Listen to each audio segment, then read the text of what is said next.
Seperti apa kinerja Dinas Perwaskim Kota Tasikmalaya di 2022? Berikut liputan selengkapnya untuk Anda.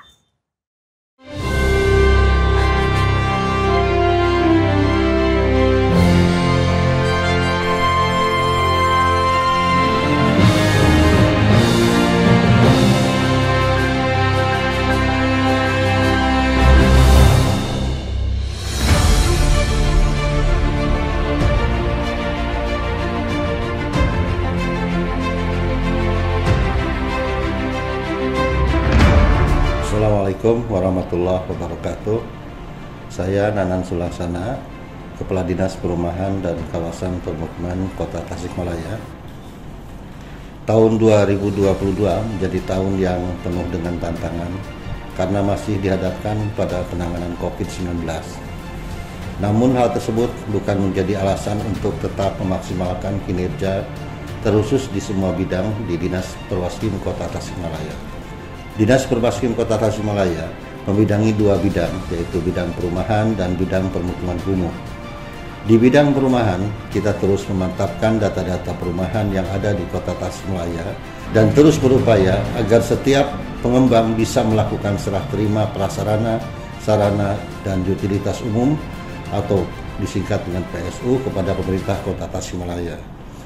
Kemudian di bidang kawasan permukiman kumuh, kita terus berupaya untuk melakukan penanganan kawasan kumuh dari berbagai sektor. Kami pun merasa bersyukur karena target kami dalam program Rumah Tidak Layak Huni atau Rutilahu mencapai target lebih dari 5.000 unit hingga tahun 2022 ini.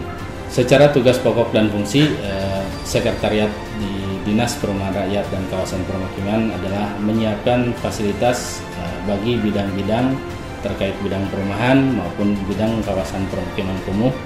Lalu juga terkait dengan instrumen-instrumen yang dibutuhkan dalam pelaksanaan serta apa saja yang harus yang dilengkapi sebagai prasyarat dan syarat untuk pencapaian dari target dan kinerja dinas. Lalu secara garis besarnya mungkin untuk target dan kinerja pemerintah daerah dalam lingkup bidang perumahan dan kawasan permukiman. Kami pun terus berupaya untuk melakukan jemput bola dalam serah terima prasarana dan sarana utilitas atau PSU dari para pengembang kepada pemerintah Kota Tasikmalaya. Hal tersebut menjadi sangat penting karena setiap warga di perumahan merupakan tanggung jawab kami ketika PSU sudah diserah terimakan kepada kami, mulai dari pelayanan, perbaikan jalan-jalan perumahan, penataan ruang terbuka hijau, saluran drainase, dan lain sebagainya.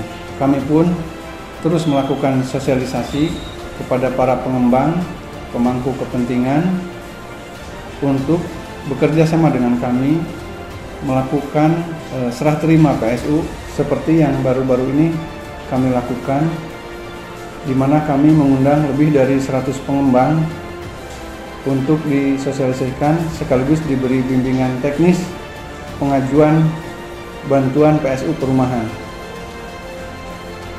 Dan kami tengah memikirkan hal tersebut, salah satunya dengan tengah menyusun perwa tentang tata cara serah terima PSU, yaitu untuk memperkuat peraturan daerah Kota Tasikmalaya. Dan yang dikerjakan oleh kami itu di tahun 2022 itu adalah jalan sepanjang 5.651,9 meter, drainase 16.654,2 meter, kirmir 52 meter, dan ada air bersih 1 unit. Untuk selanjutnya terkait dengan tupoksi kami juga bahwa kami melaksanakan fungsi daripada perbaikan rumah tidak layak huni. Rumah tidak layak huni ini perlu digarisbawahi bahwa rumah tidak layak huni itu diperuntukkan untuk masyarakat berpenghasilan rendah. Dan untuk tahun 2022 sendiri sebanyak 780 unit yang terdiri dari BSPS sebanyak 427, dari provinsi sebanyak 340, dan dari APBD kota sendiri sebanyak 13 unit. 2021 kita sudah merenovasi Cipanyir menjadi kawasan yang bisa dipakai untuk wisata. Dan untuk tahun 2023 ini kita berencana membangun kawasan Sumelap Ciherang dengan anggaran dari pusat, karena kita hanya sebagai penerima manfaat daripada kawasan tersebut. Terkait dan pencapaian program di tahun 2023-2026 ini terkait dengan juga namanya rencana pembangunan daerah. Rencana pembangunan daerah di sini masih merupakan lanjutan untuk pencapaian dari rencana pembangunan jangka panjang daerah Kota Tasikmalaya 2005-2025, yaitu dengan iman dan takwa Kota Tasikmalaya sebagai kota industri perdagangan dan jasa termaju di Jawa Barat di tahun 2025.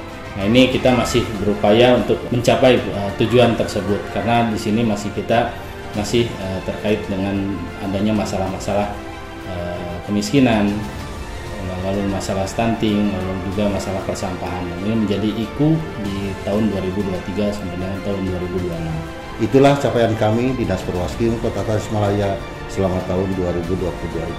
Kami berharap kerjasama dan dukungan masyarakat untuk bersama-sama membangun Kota Tasikmalaya yang lebih baik. Terima kasih. Assalamualaikum warahmatullahi wabarakatuh.